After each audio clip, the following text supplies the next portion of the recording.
Capítulo 12. Del diario del Dr. Sevar. 18 de septiembre. Me dirigí de inmediato a Gillingham, y llegué temprano. Dejando mi caleza en el portón, corrí por la avenida solo.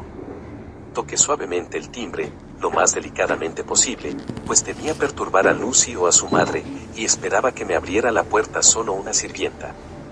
Después de un rato, no encontrando respuesta, toqué otra vez, tampoco me respondieron. Maldije la haraganería de las sirvientas que todavía estuvieran en cama a esa hora, ya que eran las 10 de la mañana, por lo que toqué otra vez, pero más impacientemente, sin obtener tampoco respuesta. Hasta aquí yo había culpado solo a las sirvientas, pero ahora me comenzó a asaltar un terrible miedo. ¿Era esta desolación otro enlace en la cadena de infortunios que parecía estar cercándonos?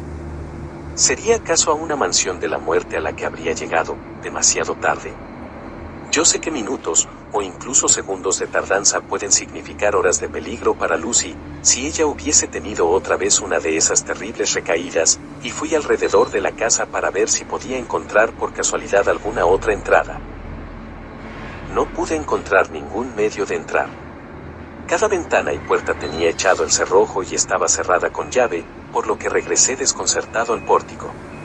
Al hacerlo, escuché el rápido golpeteo de las patas de un caballo que se acercaba velozmente y que se detenía ante el portón. Unos segundos después encontré a Van Helsing que corría por la avenida. Cuando me vio, alcanzó a murmurar: «Entonces era usted quien acaba de llegar. ¿Cómo está ella? ¿Llegamos demasiado tarde? ¿No recibió usted mi telegrama?».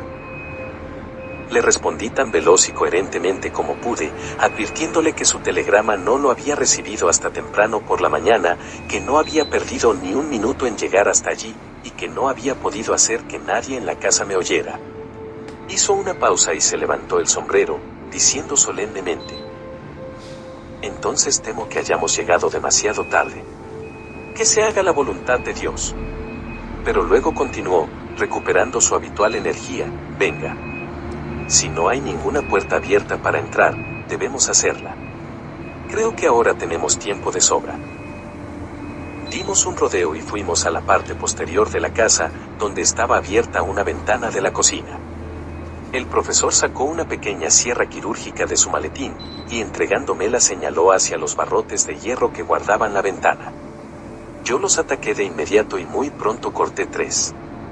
Entonces, con un cuchillo largo y delgado empujamos hacia atrás el cerrojo de las guillotinas y abrimos la ventana. Le ayudé al profesor a entrar, y luego lo seguí. No había nadie en la cocina ni en los cuartos de servicio, que estaban muy cerca. Pulsamos la perilla de todos los cuartos a medida que caminamos, y en el comedor, tenuemente iluminado por los rayos de luz que pasaban a través de las persianas, encontramos a las 4 sirvientas yaciendo en el suelo. No había ninguna necesidad de pensar que estuvieran muertas, pues su estertorosa respiración y el acre olor a láudano en el cuarto no dejaban ninguna duda respecto a su estado. Van Helsing y yo nos miramos el uno al otro, y al alejarnos, él dijo: «Podemos atenderlas más tarde». Entonces subimos a la habitación de Lucy. Durante unos breves segundos hicimos una pausa en la puerta y nos pusimos a escuchar, pero no pudimos oír ningún sonido. Con rostros pálidos y manos temblorosas, abrimos suavemente la puerta y entramos en el cuarto. ¿Cómo puedo describir lo que vimos? Sobre la cama yacían 2 mujeres, Lucy y su madre. La última yacía más hacia adentro, y estaba cubierta con una sábana blanca cuyo extremo había sido volteado por la corriente que entraba a través de la rota ventana, mostrando el ojeroso rostro blanco, con una mirada de terror fija en él. A su lado yacía Lucy, con el rostro blanco y todavía más ojeroso. Las flores que habían estado alrededor de su cuello se encontraban en el pecho de su madre, y su propia garganta estaba desnuda, mostrando las 2 pequeñas heridas que ya habíamos visto anteriormente, pero esta vez terriblemente blancas y maltratadas. Sin decir una palabra, el profesor se inclinó sobre la cama con la cabeza casi tocando el pecho de la pobre Lucy, entonces giró rápidamente la cabeza, como alguien que escuchara, y poniéndose en pie, me gritó: «Todavía no es demasiado tarde. Rápido, rápido. Traiga el brandy». Volé escaleras abajo y regresé con él, teniendo cuidado de olerlo y probarlo, por si acaso también estuviera narcotizado como el jerez que encontré sobre la mesa. Las sirvientas todavía respiraban, pero más descansadamente, y supuse que los efectos del narcótico ya se estaban disipando. No me quedé para asegurarme, sino que regresé donde Van Helsing. Como en la ocasión anterior, le frotó con brandy los labios y las encías, las muñecas y las palmas de las manos. Me dijo: «Puedo hacer esto, es todo lo que puede ser hecho de momento. Usted vaya y despierte a esas sirvientas. Golpéelas suavemente en la cara con una toalla húmeda, y golpéelas fuerte. Hágalas que reúnan calor y fuego y calienten agua. Esta pobre alma está casi fría como la otra. Necesitará que la calentemos antes de que podamos hacer algo más». Fui inmediatamente y encontré poca dificultad en despertar a 3 de las mujeres.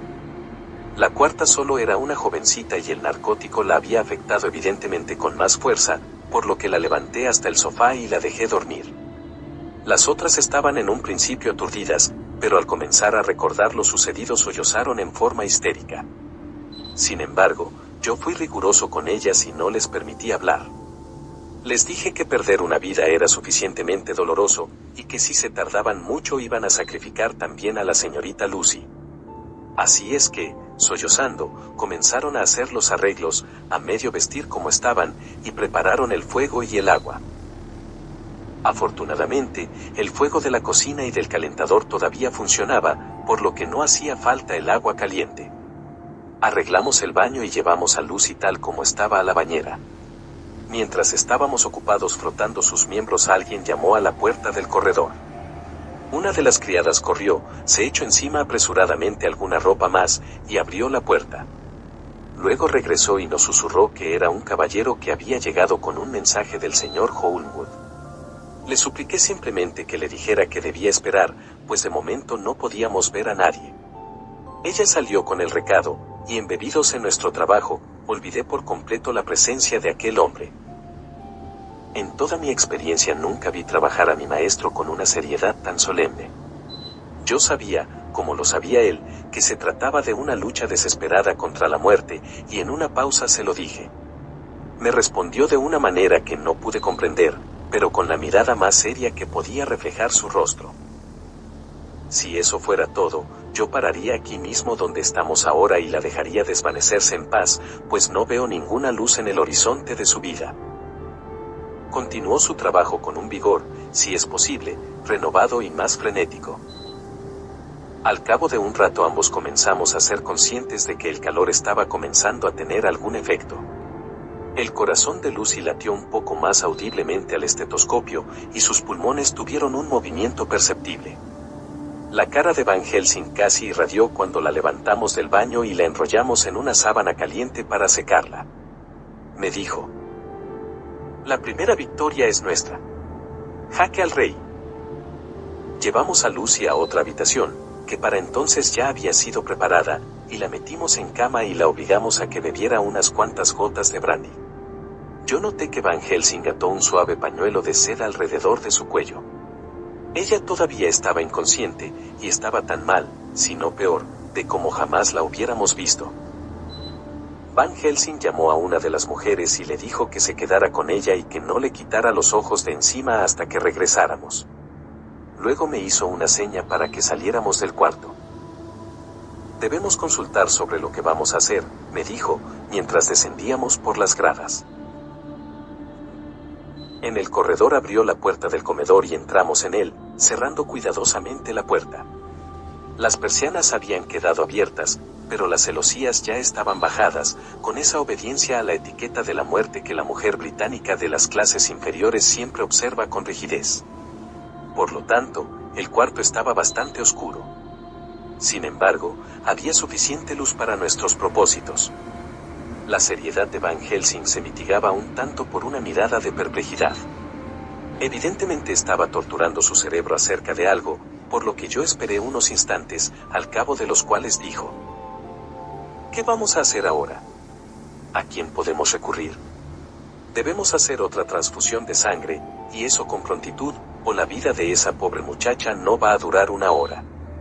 Usted ya está agotado, yo estoy agotado también». Yo temo confiar en esas mujeres, aun cuando tuviesen el valor de someterse.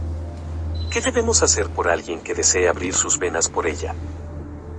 Bien, entonces, ¿qué pasa conmigo? La voz llegó desde el sofá al otro lado del cuarto, y sus tonos llevaron aliento y alegría a mi corazón, pues eran los de Quincy Morris. Van Helsing lo miró enojado al primer sonido, pero su rostro se suavizó y una mirada alegre le asomó por los ojos cuando yo grité, Quincy Morris, y corrí hacia él con los brazos extendidos. ¿Qué te trajo aquí?, le pregunté, al estrecharnos las manos. Supongo que la causa es Art. Me entregó un telegrama. No he tenido noticias de ese bar durante 3 días y estoy terriblemente ansioso. No puedo ir. Mi padre en el mismo estado. Envíame noticias del estado de Lucy. No tardes. Onward. Creo que he llegado apenas a tiempo. Sabes que solo tienes que decirme qué debo hacer. Van Helsing dio unos pasos hacia adelante y tomó su mano, mirándolo fijamente a los ojos mientras le decía: la mejor cosa que hay en este mundo cuando una mujer está en peligro, es la sangre de un hombre valiente. Usted es un hombre, y no hay duda. Bien, el diablo puede trabajar contra nosotros haciendo todos sus esfuerzos, pero Dios nos envía hombres cuando los necesitamos.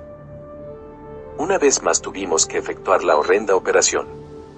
No tengo valor para describirla nuevamente en detalle. Lucy estaba terriblemente débil, y la debilidad la había afectado más que las otras veces, pues aunque bastante sangre penetró en sus venas, su cuerpo no respondió al tratamiento tan rápidamente como en otras ocasiones. Su lucha por mantenerse en vida era algo terrible de ver y escuchar. Sin embargo, el funcionamiento, tanto de su corazón como de sus pulmones, mejoró, y Van Helsing practicó inyección subcutánea de morfina, como antes, y con buenos resultados. Su desmayo se convirtió en un sueño profundo. El profesor la observó mientras yo bajaba con Quincy Morris, y envié a una de las sirvientas a que le pagara al cochero que estaba esperando. Dejé a Quincy acostado después de haberle servido un vaso de vino, y le dije a la cocinera que preparara un buen desayuno. Entonces tuve una idea y regresé al cuarto donde estaba Lucy. Cuando entré, sin hacer ruido, encontré a Van Helsing con 1 o 2 hojas de papel en las manos. Era evidente que las había leído, y que ahora estaba reflexionando sobre su contenido, sentado con una mano en su frente. Había una mirada de torva satisfacción en su cara, como la de alguien que ha resuelto una duda. Me entregó los papeles, diciendo solamente: se cayó del pecho de Lucy cuando la llevábamos hacia el baño. Cuando los hube leído, me quedé mirando al profesor, y después de una pausa le pregunté: en nombre de Dios, ¿qué significa todo esto? ¿Estaba ella, o está loca? ¿O qué clase de horrible peligro es? Estaba tan perplejo que no encontré otra cosa que decir. Van Helsing extendió la mano y tomó el papel diciendo: no se preocupe por ello ahora. De momento, olvídelo. Todo lo sabrá y lo comprenderá a su tiempo, pero será más tarde. Y ahora, ¿qué venía a decirme? Esto me regresó a los hechos, y nuevamente fui yo mismo. Vine a hablarle acerca del certificado de defunción. Si no actuamos como es debido y sabiamente, puede haber pesquisas, y tendríamos que mostrar ese papel. Yo espero que no haya necesidad de pesquisas, pues si las hubiera, eso seguramente mataría a la pobre Lucy, si no la mata otra cosa. Yo sé, y usted sabe, y el otro doctor que la atendía a ella también, que la señora Westende padecía de una enfermedad del corazón. Nosotros podemos certificar que murió de ella. Llenemos inmediatamente el certificado y yo mismo lo llevaré al registro, y pasaré al servicio de pompas fúnebres. Bien, amigo John. Muy bien pensado. Verdaderamente, si la señorita Lucy tiene que estar triste por los enemigos que la asedian, al menos puede estar contenta de los amigos que la aman. 1, 2, 3. Todos abren sus venas por ella, además de un viejo como yo. Así, yo lo sé, amigo John, no estoy ciego, lo quiero a usted más por ello. Ahora, váyase. En el corredor encontré a Quincy Morris con un telegrama para Arthur diciéndole que la señora Westende había muerto, que Lucy también había estado enferma, pero que ya estaba mejorando, y que Van Helsing y yo estábamos con ella. Le dije a dónde iba, y me instó a que me apresurara. Pero cuando estaba a punto de hacerlo, me dijo: «Cuando regreses, Jack, ¿puedo hablarte a solas?». Moví la cabeza afirmativamente y salí. No encontré ninguna dificultad para hacer el registro, y combiné con la funeraria local en que llegaran en la noche y tomaran las medidas del féretro e hiciesen los demás preparativos. Cuando regresé, Quincy me estaba esperando. Le dije que lo vería tan pronto como supiera algo acerca de Lucy, y subí a su cuarto. Todavía estaba durmiendo, y aparentemente mi maestro no se había movido de su asiento al lado de ella. Por la manera como se puso el dedo sobre los labios, adiviné que esperaba que se despertara de un momento a otro, y estaba temeroso de adelantarse a la naturaleza. Así es que bajé donde Quincy y lo llevé al desayunador, donde las celosías no estaban bajadas y por lo cual era un poco más alegre, o mejor dicho, menos triste que los otros cuartos.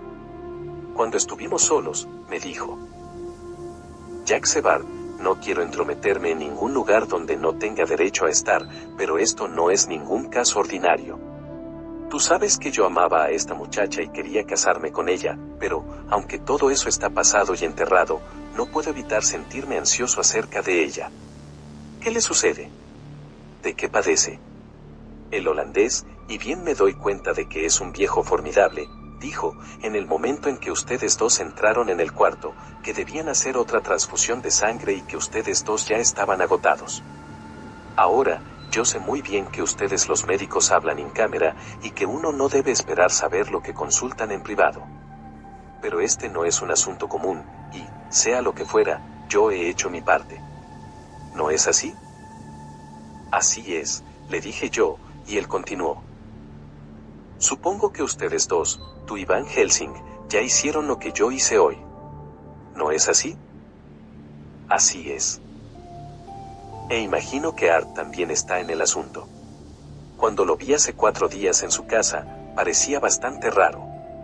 Nunca había visto a nadie que enflaqueciera tan rápidamente, desde que estuve en las pampas y tuve una yegua que le gustaba ir a pastar por las noches. Uno de esos grandes murciélagos a los que ellos llaman vampiros la agarró por la noche y la dejó con la garganta y la vena abiertas, sin que hubiera suficiente sangre dentro de ella para permitirle estar de pie, por lo que tuve que meterle una bala mientras yacía.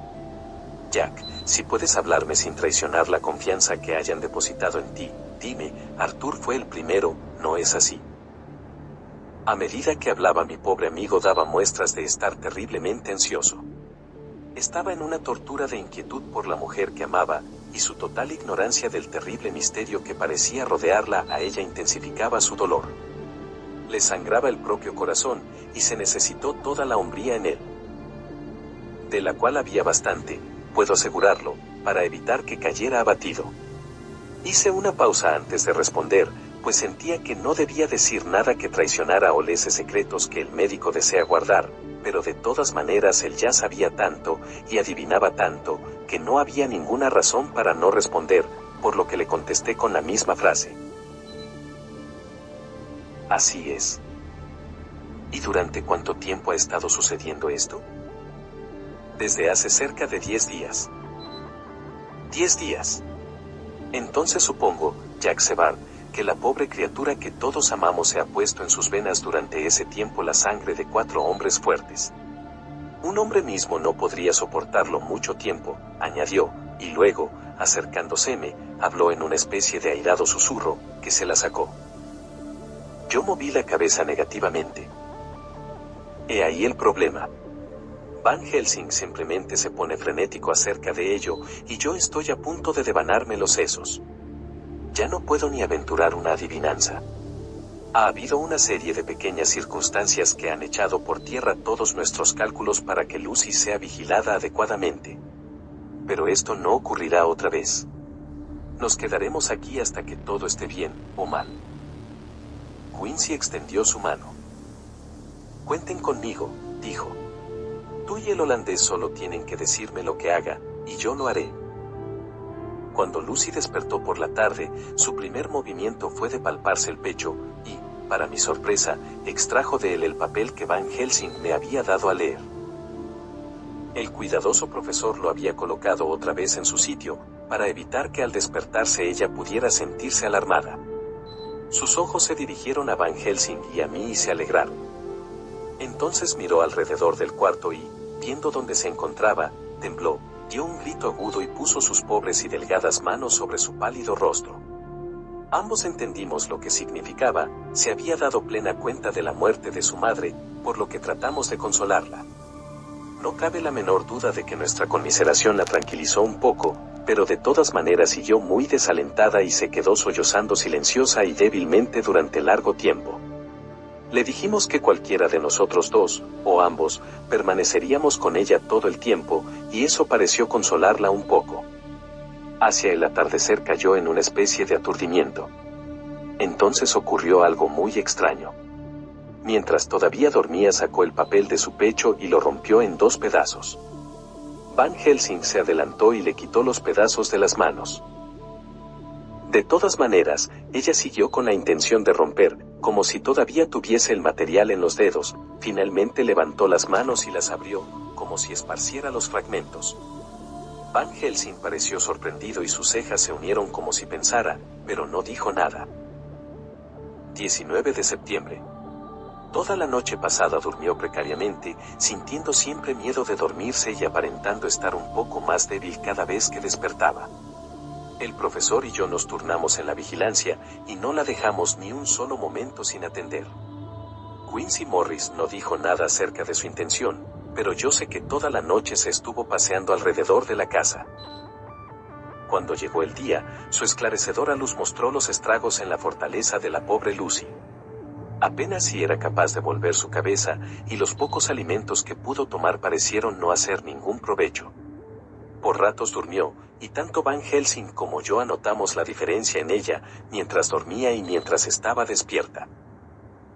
Mientras dormía se veía más fuerte, aunque más trasnochada, y su respiración era más suave, su abierta boca mostraba las pálidas encías retiradas de los dientes, que de esta manera positivamente se veían más largos y agudos que de costumbre. Al despertarse, la suavidad de sus ojos cambiaba evidentemente la expresión, pues se veía más parecida a sí misma, aunque agonizando. Por la tarde preguntó por Arthur, y nosotros le telegrafiamos. Quincy fue a la estación a encontrarlo. Cuando llegó ya eran cerca de las 6 de la tarde y el sol se estaba ocultando con todo esplendor y colorido, y la luz roja fluía a través de la ventana y le daba más color a las pálidas mejillas. Al verla, Arthur simplemente se ahogó de emoción, y ninguno de nosotros pudo hablar. En las horas que habían pasado, los periodos de sueño, o la condición comatosa que simulaba serlo, se habían hecho más frecuentes, de tal manera que las pausas durante las cuales la conversación era posible se habían reducido. Sin embargo, la presencia de Arthur pareció actuar como un estimulante, se reanimó un poco y habló con él más lúcidamente de lo que lo había hecho desde nuestra llegada. Él también se dominó y habló tan alegremente como pudo, de tal manera que se hizo lo mejor. Va a dar la 1 de la mañana, y él y Van Helsing están sentados con ella. Yo los relevaré dentro de un cuarto de hora, y estoy consignando esto en el fonógrafo de Lucy. Tratarán de descansar hasta las 6. Temo que mañana se termine nuestra vigilancia, pues la impresión ha sido demasiado grande, la pobre chiquilla no se puede reanimar. Dios nos ayude a todos. Carta de Mina Harker a Lucy Westenra, sin abrir. 17 de septiembre. Mi querida Lucy. Me parece que han pasado siglos desde que tuve noticias de ti, o más bien desde que te escribí. Sé que me perdonarás por todas mis faltas cuando hayas leído las noticias que te voy a dar. Bien, pues traje a mi marido de regreso en buenas condiciones. Cuando llegamos a Exeter nos estaba esperando un carruaje, y en él, a pesar de tener un ataque de gota, el señor Hawkins nos llevó a su casa, donde había habitaciones para nosotros, todas arregladas y cómodas, y cenamos juntos. Después de cenar, el señor Hawkins dijo: Queridos míos, quiero brindar por vuestra salud y prosperidad, y que todas las bendiciones caigan sobre vosotros dos. Os conozco desde niños, y he visto, con amor y orgullo, cómo crecíais. Ahora deseo que hagáis vuestro hogar aquí conmigo. Yo no dejo tras de mí ni descendientes ni hijos, todos se han ido, y en mi testamento os instituyo herederos universales. Yo lloré, Lucy querida, mientras Jonathan y el anciano señor Hawkins se estrechaban las manos. Tuvimos una velada muy, muy feliz. Así es que aquí estamos, instalados en esta bella y antigua casa, y tanto desde mi dormitorio como desde la sala puedo ver muy cerca los grandes olmos de la catedral, con sus fuertes troncos erectos contra las viejas piedras amarillas de la catedral, y puedo escuchar a las cornejas arriba graznando y cotorreando, chismorreando a la manera de las cornejas, y de los humanos. Estoy muy ocupada, y no necesito decírtelo, arreglando cosas y haciendo trabajos del hogar. Jonathan y el señor Hawkins pasan ocupados todo el día, pues ahora que Jonathan es su socio, el señor Hawkins quiere que sepa todo lo concerniente a sus clientes. ¿Cómo sigue tu querida madre? Yo desearía poder ir a la ciudad durante 1 o 2 días para verte, querida, pero no me atrevo a ir todavía, con tanto trabajo sobre mis espaldas, y Jonathan todavía necesita que lo cuiden. Está comenzando a cubrir con carne sus huesos otra vez, pero estaba terriblemente debilitado por la larga enfermedad. Incluso ahora algunas veces despierta sobresaltado de su sueño de una manera repentina, y se pone a temblar hasta que logro, con mimos, que recobre su placidez habitual. Sin embargo, gracias a Dios estas ocasiones son cada vez menos frecuentes a medida que pasan los días, y yo confío en que con el tiempo terminarán por desaparecer del todo. Y ahora que te he dado mis noticias, déjame que pregunte por las tuyas. ¿Cuándo vas a casarte? ¿Y dónde? ¿Y quién va a efectuar la ceremonia? ¿Y qué vas a ponerte? ¿Va a ser una ceremonia pública o privada? Cuéntame todo lo que puedas acerca de ello, querida. Cuéntame todo acerca de todo, pues no hay nada que te interese a ti que no me sea querido a mí. Jonathan me pide que te envíe sus respetuosos saludos, pero yo no creo que eso esté a la altura del socio juvenil de la importante firma Hawkins y Harker. Y así como tú me quieres a mí, y él me quiere a mí, y yo te quiero a ti con todos los modos y tiempos del verbo, simplemente te envío su cariño. Adiós, mi queridísima Lucy, y todas las bendiciones para ti. Tu amiga, Mina Harker. Informe de Patrick Hennesse para John Sebar. Estimado señor, en obsequio de sus deseos envío adjunto un informe sobre las condiciones de todo lo que ha quedado a mi cargo. En relación con el paciente, hay algo más que decir.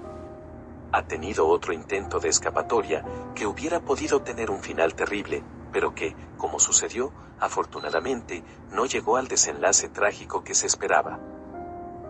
Esta tarde, un carruaje con 2 hombres llegó a la casa vacía cuyos terrenos colindan con los nuestros, la casa hacia la cual, usted recordará, el paciente se escapó en 2 ocasiones. Los hombres se detuvieron ante el portón para preguntarle al portero por el camino, ya que eran forasteros. Yo mismo estaba viendo por la ventana del estudio, mientras fumaba después de la cena, y vi como uno de los hombres se acercaba a la casa. Al pasar por la ventana del cuarto de Renfield, el paciente comenzó a retarlo desde adentro y a llamarlo por todos los nombres podridos que pudo poner en su lengua. El hombre, que parecía un tipo decente, se limitó a decirle que cerrara su podrida boca de mendigo, ante lo cual nuestro recluso lo acusó de robarle y querer matarlo, y agregó que frustraría sus planes aunque lo colgaran por ello. Yo abrí la ventana y le hice señas al hombre para que no tomara en serio las cosas, por lo que él se contentó con echar un vistazo por el lugar, quizá para hacerse una idea sobre la clase de sitio al que había ido a dar. Y luego dijo, Dios lo bendiga, señor, yo no me altero por lo que me digan en una casa de locos como esta. Usted y el director más bien me dan lástima por tener que vivir en una casa con una bestia salvaje como esa. Luego preguntó por el camino con bastante cortesía, y yo le indiqué dónde quedaba el portón de la casa vacía. Se alejó, seguido de amenazas e improperios de nuestro hombre. Bajé a ver si podía descubrir la causa de su enojo, ya que habitualmente a un hombre correcto, y con excepción de los periodos violentos nunca le ocurre nada parecido. Para mi asombro, lo encontré bastante tranquilo y comportándose de la manera más cordial. Traté de hacerlo hablar sobre el incidente, pero él me preguntó suavemente que de qué estaba hablando, y me condujo a creer que había olvidado completamente el asunto. Era, sin embargo, lamento tener que decirlo, solo otra instancia de su astucia, pues media hora después tuve noticias de él otra vez. En esta ocasión se había escapado otra vez de la ventana de su cuarto y corría por la avenida. Llamé a los asistentes para que me siguieran y corrí tras él, pues temía que estuviera intentando hacer alguna treta. Mi temor fue justificado cuando vi que por el camino bajaba el mismo carruaje que había pasado frente a nosotros anteriormente, cargado con algunas cajas de madera. Los hombres se estaban limpiando la frente y tenían las caras encendidas, como si acabaran de hacer un violento ejercicio. Antes de que pudiera alcanzarlo, el paciente corrió hacia ellos y, tirando a uno de ellos del carruaje, comenzó a pegar su cabeza contra el suelo. Si en esos momentos no lo hubiera sujetado, creo que habría matado a golpes al hombre allí mismo. El otro tipo saltó del carruaje y lo golpeó con el mango de su pesado látigo. Fue un golpe terrible, pero él no pareció sentirlo, sino que agarró también al hombre y luchó con nosotros tres tirándonos para uno y otro lado como si fuésemos gatitos. Usted sabe muy bien que yo no soy liviano, y los otros dos hombres eran fornidos. Al principio luchó en silencio, pero a medida que comenzamos a dominarlo, y cuando los asistentes le estaban poniendo la camisa de fuerza, empezó a gritar: «Yo lo impediré. No podrán robarme. No me asesinarán por pulgadas. Pelearé por mi amo y señor», y toda esa clase de incoherentes fruslerías. Con bastante dificultad lograron llevarlo de regreso a casa y lo encerramos en el cuarto de seguridad. Uno de los asistentes, Harry, tiene un dedo lastimado. Sin embargo, se lo entablilló bien, y está mejorando. En un principio, los dos cocheros gritaron fuertes amenazas de acusarnos por daños, y prometieron que sobre nosotros lloverían todas las sanciones de la ley. Sin embargo, sus amenazas estaban mezcladas con una especie de lamentación indirecta por la derrota que habían sufrido a manos de un débil loco. Dijeron que si no hubiese sido por la manera como habían gastado sus fuerzas en levantar las pesadas cajas hasta el carruaje, habrían terminado con él rápidamente. Dieron otra razón de su derrota, el extraordinario estado de sequía a que habían sido reducidos por la naturaleza misma de su ocupación, y la reprensible distancia de cualquier establecimiento de entretenimiento público a que se encontraba la escena de sus labores. Yo entendí bien su insinuación, y después de un buen vaso de grog, o mejor, de varios vasos de la misma cosa, y teniendo cada uno de ellos un soberano en la mano, empezaron a hacer bromas sobre el ataque, y juraron que encontrarían cualquier día a un loco peor que ese solo por tener el placer de conocer así a un tonto tan encantador, como el que esto escribe. Anoté sus nombres y direcciones, en caso de que los necesitemos. Son los siguientes: Jacques Mollet, de Duttinsrens, King George's Road, Great Walworth, y Thomas Snelling, Peter Farley's Row, Guide Court, Bethnal Green. Ambos son empleados de Harris e Hijos, Compañía de Mudanzas y Embarques, Orange Masters Yard, Soho. Le informaré de cualquier asunto de interés que ocurra aquí, y le telefonearé inmediatamente en caso de que suceda algo de importancia. Quedó de usted, estimado señor, su atento servidor. Patrick Hennessy. Carta de Mina Harker a Lucy Westenra, sin abrir. 18 de septiembre, mi queridísima Lucy. Hemos sufrido un terrible golpe. El señor Hawkins murió repentinamente. Algunos podrán pensar que esto no es triste para nosotros, pero ambos habíamos llegado a quererlo tanto que realmente parece como si hubiésemos perdido a un padre. Yo nunca conocí ni a mi padre ni a mi madre, de tal manera que la muerte de este querido anciano ha sido un verdadero golpe para mí. Jonathan está también muy abatido. No solo se siente triste, muy triste, por el querido viejo que le ha ayudado tanto en su vida, y que ahora al final lo ha tratado como si fuera su propio hijo y le ha dejado una fortuna que para gente de nuestro modesto origen es una riqueza más allá de los sueños de avaricia. Jonathan siente también otra cosa. Dice que la gran responsabilidad que recae sobre él lo pone nervioso. Empieza a dudar de sí mismo. Yo trato de animarlo, y mi fe en él le ayuda a tener fe en sí mismo. Pero es precisamente en esto como la gran impresión que ha experimentado ejerce más en él. Oh, es demasiado duro que una naturaleza tan dulce, simple, noble y fuerte como la de él, una naturaleza que le posibilitó, con la ayuda de nuestro amigo, elevarse desde simple empleado hasta el puesto que hoy tiene, se encuentre tan dañada que haya desaparecido la misma esencia de su fuerza. Perdóname, querida, si te importuno con mis problemas en medio de tu propia felicidad, pero, Lucy querida, yo debo hablar con alguien, pues el esfuerzo que hago por mantener una apariencia alegre ante Jonathan me cansa, y aquí no tengo a nadie en quien confiar. Temo llegar a Londres, como debemos hacerlo pasado mañana, pues el pobre señor Hawkins dejó dispuesto en su testamento que deseaba ser enterrado en la tumba con su padre. Como no hay ningún pariente, Jonathan tendrá que presidir los funerales. Trataré de pasar un momento a verte, querida, aunque solo sea unos minutos. Perdona nuevamente que te cause aflicciones. Con todas las bendiciones, te quiere. Mina Archer. Del diario del Dr. Sevar. 20 de septiembre. Solo un gran esfuerzo de voluntad y la costumbre me permiten hacer estas anotaciones hoy por la noche. Me siento demasiado desgraciado, demasiado abatido, demasiado hastiado del mundo y de todo lo que hay en él, incluida la vida misma, de tal manera que no me importaría escuchar en este mismo momento el aleteo de las alas del ángel de la muerte. Y han estado aleteando esas tenebrosas alas últimamente por algún motivo, la madre de Lucy y el padre de Arthur, y ahora. Continuemos mi trabajo. Relevé puntualmente a Van Helsing en su guardia sobre Lucy. Queríamos que Arthur también se fuese a descansar, pero al principio se negó. Solo accedió cuando le dije que lo necesitaríamos durante el día para que nos ayudara y que no debíamos agotarnos todos al mismo tiempo porque Lucy podría sufrir las consecuencias. Van Helsing fue muy amable con él. «Venga, hijo», le dijo, «venga conmigo. Usted está enfermo y débil y ha tenido muchas tristezas y muchos dolores, asimismo como un desgaste de su fuerza que nosotros conocemos bien. No debe usted estar solo, pues estar solo es estar lleno de temores y alarmas. Venga a la sala, donde hay una buena lumbre y 2 sofás. Usted se acostará en uno y yo en el otro, y nuestra compañía nos dará cierto alivio, aun cuando no hablemos, y aun en caso de que durmamos».